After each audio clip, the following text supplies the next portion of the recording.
Bonjour à tous et bienvenue sur La Retraite à 40 ans, le podcast pour prendre sa vie en main. Chaque dimanche, retrouvez une personne comme vous qui échange sans fil sur ses origines, ses ambitions, ses aspirations, sa relation à l'argent. Je m'appelle Victor Laura, je suis l'expert français du frugalisme et du mouvement FIRE, Financial Independence and Retire Early, indépendance financière et retraite précoce. Retrouvez mon livre La Retraite à 40 ans, c'est possible aux éditions Larousse. Pour rejoindre le mouvement FIRE, c'est sur devenirfrugaliste.com. Il y a une communauté, des workshops et des outils.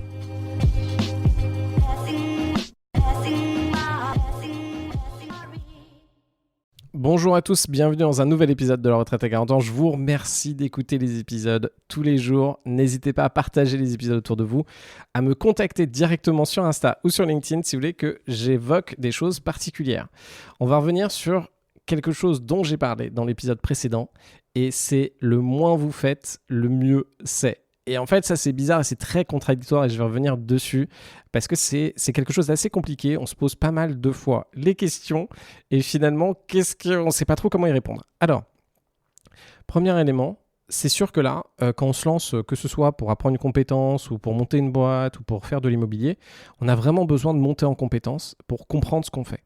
Et du coup, on a besoin de avancer, de beaucoup travailler finalement et de donner énormément de soi pour comprendre finalement quels sont les véritables enjeux, pour avoir l'expérience nécessaire et la maturité nécessaire pour comprendre ce qu'on fait. Pour faire simple, quand vous allez vous lancer dans un investissement immobilier, vous avez deux techniques. Soit vous allez pouvoir tout déléguer, aller contacter des personnes qui font du clé en main et qui vont vous proposer par exemple des deals en vous disant bah voilà, faites une colocation au Havre et ça va faire du 11% de rendement brut, on va vous dire ça, on va vous montrer des graphiques en vous disant tiens, vous allez gagner tant, vous allez faire ça, etc. Regardez pourquoi l'investissement est bon. La problématique, c'est que si vous n'avez pas réellement fait d'investissement immobilier, vous n'êtes pas en capacité de comprendre si ce qu'on vous parle, c'est les bonnes choses et si c'est intéressant pour vous. Et en fait, vous avancez à l'aveugle. Et ça, c'est terrible. Et ce qui vous manque, c'est réellement une compréhension de l'investissement et de savoir ce que ça veut dire réellement l'immobilier. Donc, si vous comptez ne rien faire et totalement directement prendre un acteur qui va vous faire l'investissement pour vous, eh bien, indirectement, vous n'êtes pas en capacité de comprendre ce qui va se passer. De l'autre côté, si vous voulez comprendre un investissement immobilier, c'est-à-dire que c'est à vous de regarder chacun des éléments, de challenger, de vraiment comprendre comment ça se passe, de vraiment comprendre quels sont les enjeux et de vraiment vous assurer que vous avez une compréhension. Alors ça restera toujours partiel, mais globalement vraiment complète de l'investissement. Et en fait, là, l'enjeu qu'on a sur créer une boîte, qu'on a sur mettre en place son équipe marketing, qu'on a sur faire de l'investissement immobilier, qu'on a sur acheter une laverie, sur faire une coloc, etc., ça va passer par cette phase qui est nécessaire de beaucoup travailler où finalement, le ROI que vous allez avoir au début, en tout cas le ROI dont vous allez penser, c'est souvent quelque chose qu'on me dit. On me dit, Victor, mais regarde, moi, faire l'investissement immobilier, ça va me prendre, 30 heures. Mais 30 heures, là, si je bosse dans mon taf, moi, 30 heures, c'est une semaine de boulot et je vais gagner 1 000 euros. Et du coup, en fait, mon ROI pour avoir bossé sur cet investissement immobilier, il n'est pas bon. Indirectement, c'est votre coût d'opportunité, c'est-à-dire le travail qui est nécessaire pour acquérir des compétences pour après pouvoir transformer finalement cette nouvelle compétence en argent et pourquoi pas en revenu passif, semi-passif comme l'immobilier. Et là, l'enjeu que vous avez, c'est vraiment de passer ce temps et de le dédier et de comprendre que ce temps n'est pas compréhensible. Ce temps n'est pas compréhensible et c'est dans ce temps d'action et que ça va vous permettre finalement de comprendre quels sont les véritables enjeux et est-ce que c'est bien ou pas bien ce que vous faites et quelle est votre direction supplémentaire. En fait, on croit à chaque fois que c'est en ayant une bonne stratégie, c'est-à-dire qu'on se pose, on fait une stratégie sur un papier, on se dit ok, je vais, alors version simple, je vais acheter un immeuble à 100 000 euros qui me rapporte 500 euros par mois, je vais en faire un deuxième, un troisième, je vais en faire 10 et je vais avoir 5 000 euros par mois, plus 5 000 euros par mois de création de capital, je vais gagner 10 000 euros par mois. Et en fait, on peut écrire ce plan-là, effectivement, d'un point de vue stratégique. En tout cas, pour l'écrire, déjà, il faut comprendre quels sont les éléments, il faut avoir une connaissance du marché. Donc déjà, c'est dur d'écrire quelque chose comme ça, parce qu'il faut savoir dans l'immobilier qu'est-ce qu'on peut atteindre. Qu'est-ce qui vous dit qu'un immeuble à 100 000 euros, vous pouvez faire du 500 euros de cash flow? Qu'est-ce que ça veut dire 500 euros de cash flow? Comment on gagne de l'argent dans l'immobilier? Qu'est-ce qui est vraiment viable? Quels sont les investissements qui rapportent le plus dans l'immobilier? Quels sont les investissements qui rapportent le moins? Quelles sont en fait les contreparties d'avoir du rendement comme ça sur un investissement? Quelles sont les choses positives? Comment je vais réagir par rapport à ça? Bref, vous avez besoin de tout ce degré de maturité. Vous avez besoin déjà de croire que c'est possible, de comprendre quel est le marché. Déjà ça demande beaucoup. C'est ce que je fais avec beaucoup d'entre vous, c'est-à-dire comprendre par rapport à là où vous en êtes, quelle est finalement la bonne stratégie par rapport à où vous en êtes, qu'est-ce que vous pouvez faire comme investissement qui va correspondre à vous, qui vous êtes personnellement, ce que vous allez pouvoir réaliser et comment vous allez pouvoir avancer. Et en fait, ce truc-là, indirectement, c'est un travail, vous avez besoin de maturer finalement vos investissements, vous avez besoin de réussir à comprendre en fait votre environnement, etc. Donc ce travail, cette impulsion d'énergie est nécessaire. Par exemple, là, un de mes amis, il voit ce que je fais, il n'est toujours pas assez mature, enfin il n'est pas assez mature aujourd'hui pour aller faire les investissements que je fais en dehors de Paris. Et lui, quand il pense à investissement, il se dit « Ok, moi je vais acheter un appartement à Paris qui a du pour et du contre ». Mais globalement, si son objectif, c'est d'avoir une rente à un moment, et ça dépend de son objectif et de ses critères. Mais en tout cas, il faut être en capacité de déjà que lui comprenne ce que ça veut réellement dire de faire un invest à Paris, qu'il comprenne ce que ça veut dire de sortir de Paris pour faire un invest qui va faire du cash flow, de comprendre ce que ça veut dire par rapport à qui il est aujourd'hui, et surtout qu'au bout d'un moment, il y a besoin de temps.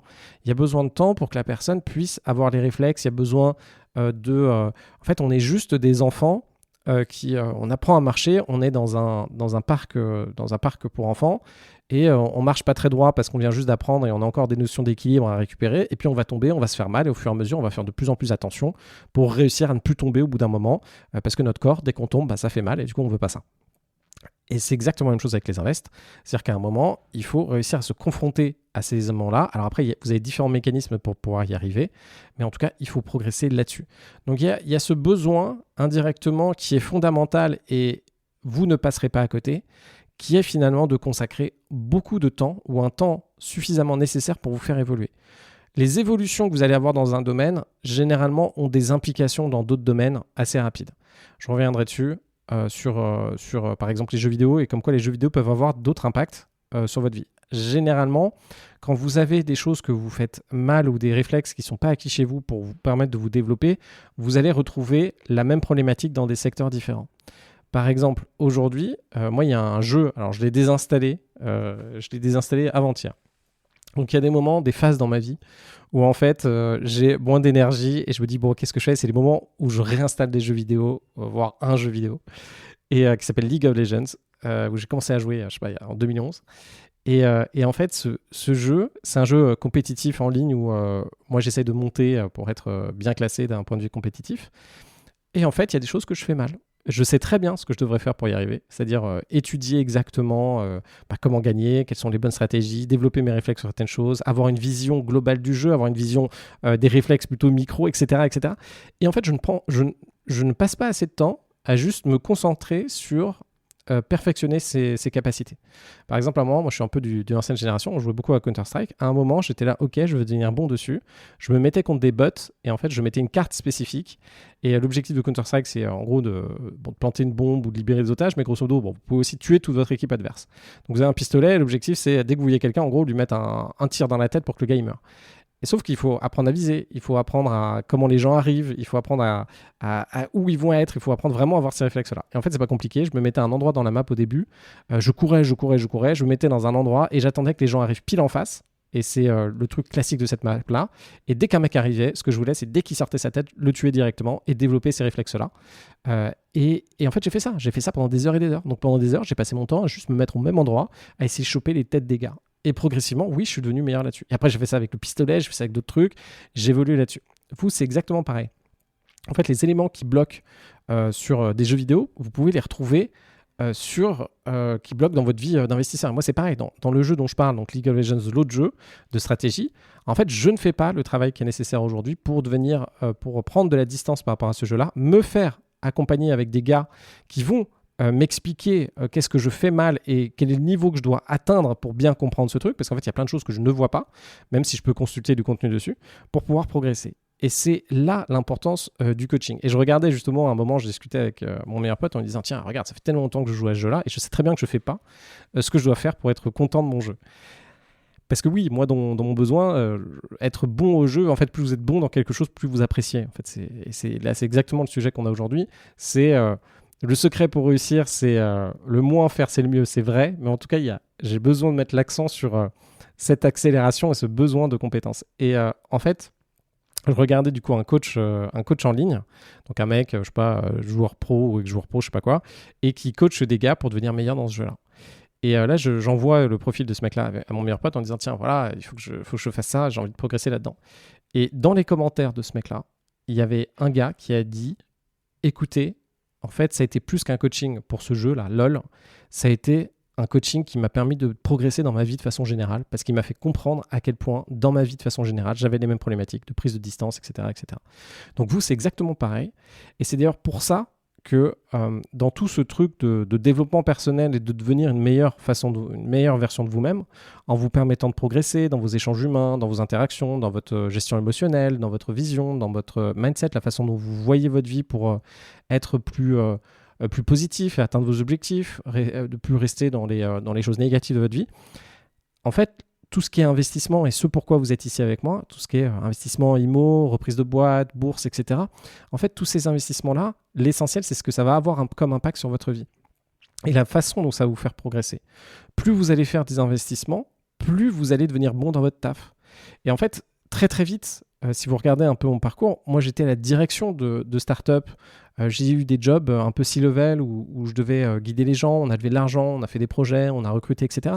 Et en fait, cette notion de devenir directeur de start-up ou évoluer là-dedans, ça n'aurait pas été possible sans avoir la maturité des investissements. Et sans avoir ces jobs-là dans les startups, ça m'a aidé aussi dans mes investissements à progresser. Et en fait, vous, c'est pareil. Moi, le fait qu'on avance ensemble, qu'on suive un objectif, on se dise, OK, bah voilà, moi, c'est la vie que je veux, c'est ça. Et pas de jugement. Vous voulez une Porsche, vous voulez très bien, vous voulez être 100% écolo et avoir des poules et rester créer votre propre nourriture, c'est très bien aussi. Et en fait, ces projets-là vont vous permettre en fait, d'évoluer vous en tant que personne, vont permettre de vous comprendre, vont permettre de comprendre comment vous pouvez être bon, comment de temps en temps, c'est plus dur pour vous sur certains sujets, être de plus en plus honnête avec vous pour pouvoir atteindre vos objectifs, etc. Et en fait, c'est parfait, c'est ce qu'il faut. Sauf qu'il y a un moment, attention, vous allez apprendre du coup à comment progresser, y passer des heures pour pouvoir avancer. Mais de l'autre côté, le vrai sujet, c'est le moins vous faites, le mieux c'est. Le moins vous faites, le mieux c'est qu'à un moment, vous avez un objectif. Et si vous voulez réellement obtenir du ROI, si vous voulez vraiment gagner de l'argent, il faut le faire le moins possible. Je reviens que cette phase en fait de faire le moins possible doit arriver après la phase de vous êtes OK, vous savez bosser, vous êtes conscient de ce qu'il faut comme expérience pour pouvoir avancer et progresser. Je vais vous mettre un exemple concret aujourd'hui. Donc dans l'immobilier, premier truc que j'ai dû faire, donc j'ai fait mes premiers invests. J'ai pas forcément bien réussi, mais je suis très content de les avoir aujourd'hui. Et j'ai fait ces invests-là, j'ai progressé, j'en ai fait un paquet d'investissements. Là encore aujourd'hui, je continue à en faire. Donc on signe entre 1 et 3 millions avec vous, avec ceux qui viennent dans mon coaching par semaine. Et en faisant ces invests-là, ça peut m'arriver de toujours de me tromper, etc. Mais dans la plupart des cas, maintenant, je maîtrise bien mon processus. J'ai toutes mes méthodes de validation. J'ai pas mal de réflexes qui sont développés. J'ai les interlocuteurs pour pouvoir avancer, etc. Mais là, aujourd'hui, ma véritable question, c'est comment je peux maximiser mon expertise pour en obtenir le plus financièrement. Et en fait, une des méthodes, moi, qui me permet de générer en fait des revenus complémentaires ou des revenus, c'est finalement d'être apporteur d'affaires sur des deals. C'est-à-dire qu'à force de faire des deals, en fait, j'ai un véritable unfair advantage, c'est-à-dire que je fais beaucoup de deals, donc j'en vois beaucoup passer. Je sais ce qui marche parce que j'en ai beaucoup et j'en fais faire beaucoup. Du coup, pour moi, vous faire un deal qui cartonne, c'est assez simple. Donc, soit vous venez dans mon coaching et je vous montre comment faire, et là, vous montez progressivement pour avoir la maturité. Soit il y a certains profils qui ont déjà fait de l'immobilier, donc il y a beaucoup d'expats en fait, qui m'appellent, qui vont, Victor, là aujourd'hui, j'ai envie de progresser. Et Victor, viens, on le fait ensemble. Soit tu le fais pour moi, soit on s'associe, etc. Donc, soit j'apporte des deals et je touche une commission dessus, soit je m'associe avec vous et on fait des deals ensemble pour progresser. Et là, au bout d'un moment, mon questionnement, c'est de me dire, OK, là aujourd'hui, j'ai cette façon de pouvoir faire ces demandes-là. Alors, soit je vais sur le terrain, je les trouve, je gère les travaux, je fais tout ça. Et la question d'après, c'est comment faire la même chose tout en faisant le moins possible, mais en ayant une bonne rémunération. Parce que votre temps, il n'est pas extensible. Alors, indirectement, le temps n'est pas extensible, mais bon, on pourra en reparler.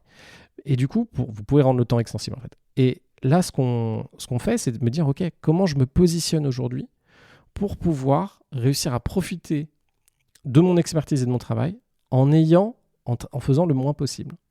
Donc, le moins possible, c'est je reprends chacune des tâches que je peux faire aujourd'hui et je vais chercher à les automatiser, chercher à les déléguer, etc.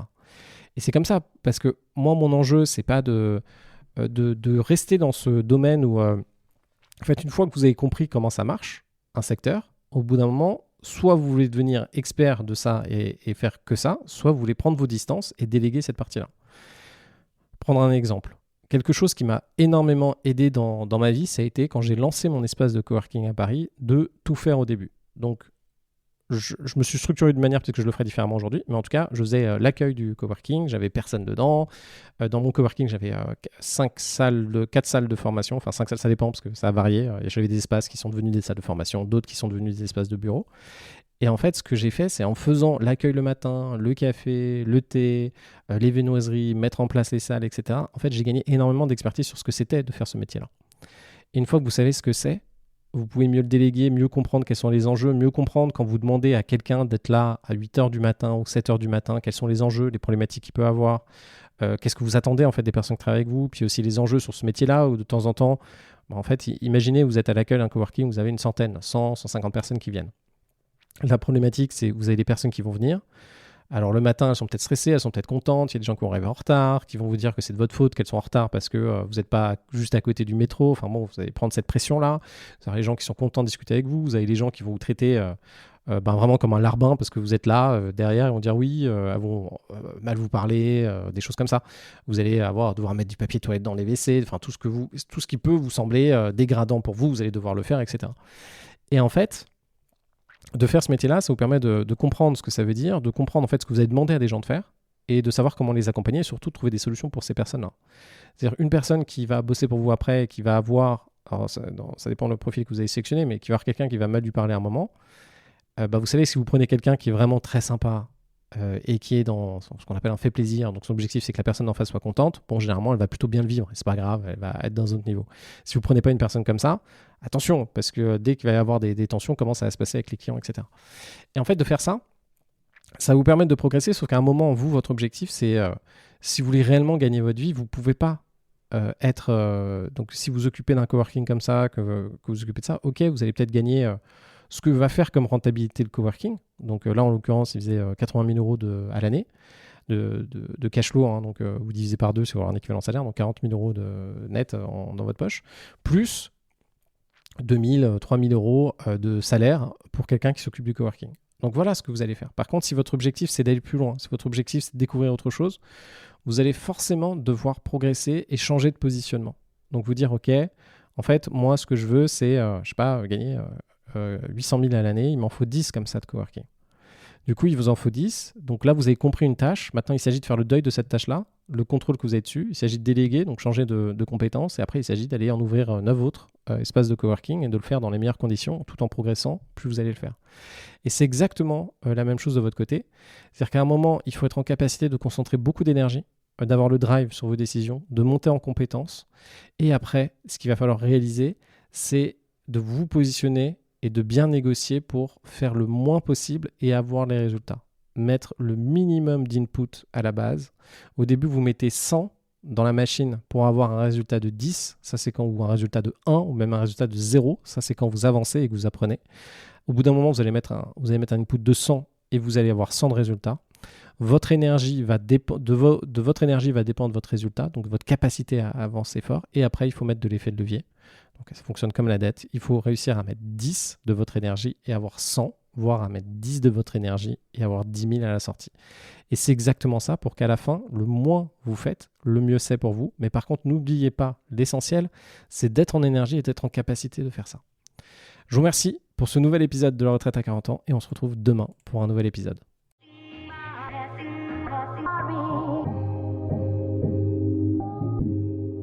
Vous venez d'écouter un épisode de La retraite à 40 ans. N'hésitez pas à en parler autour de vous, à vous abonner, à rajouter 5 étoiles et à mettre un petit commentaire. Ça nous aide vraiment beaucoup. Pour être informé des nouveautés, rendez-vous sur devenirfrugaliste.com. Une question? Je réponds sur LinkedIn, Victor Lora, L-O-R-A. Et surtout, n'oubliez pas, vous êtes déjà au top. À très vite.